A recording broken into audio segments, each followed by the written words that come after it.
क्या आप जानते हैं कि महाभारत के सबसे शक्तिशाली योद्धा भीष्म पितामह ने युद्ध में अपनी पूरी ताकत का उपयोग क्यों नहीं किया? भीष्म पितामह, जिनका असली नाम देवव्रत था, महाभारत के सबसे महान और आदर्श योद्धाओं में से एक माने जाते हैं। वे न केवल अपार शक्ति और युद्ध कौशल के धनी थे, बल्कि अपने वचन, धर्म और त्याग के लिए भी प्रसिद्ध थे। उनके जीवन की सबसे बड़ी विशेषता थी उनका भयानक व्रत, जिसे उन्होंने अपने पिता राजा शांतनु के लिए लिया था।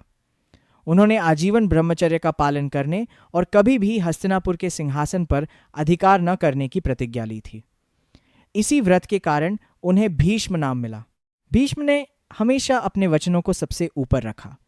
उन्होंने यह भी वचन दिया था कि वे हस्तिनापुर की रक्षा करेंगे, चाहे राजा कोई भी हो। यही कारण था कि जब महाभारत का युद्ध हुआ तो वे कौरवों की ओर से लड़े, लेकिन यहां एक बड़ा संघर्ष था। भीष्म पितामह पांडवों से बहुत प्रेम करते थे। वे उन्हें अपने पोतों की तरह मानते थे। वे जानते थे कि पांडव धर्म के मार्ग पर हैं और कौरव अधर्म के मार्ग पर चल रहे हैं। फिर भी अपने वचन के कारण वे कौरवों की ओर से युद्ध करने के लिए बाध्य थे। युद्ध के दौरान भीष्म ने कई बार अपनी शक्ति का प्रदर्शन किया। वे इतने शक्तिशाली थे कि कोई भी योद्धा उन्हें आसानी से हरा नहीं सकता था। अर्जुन जैसे महान धनुर्धर को भी उनके सामने संघर्ष करना पड़ता था।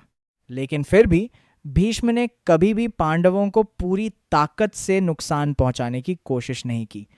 उन्होंने स्वयं कहा था कि वे पांडवों को मारना नहीं चाहते।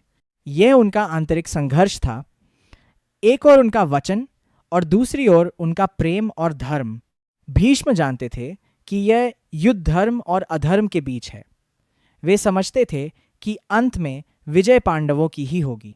युद्ध के 10वें दिन पांडवों ने श्री कृष्ण की सलाह पर एक योजना बनाई।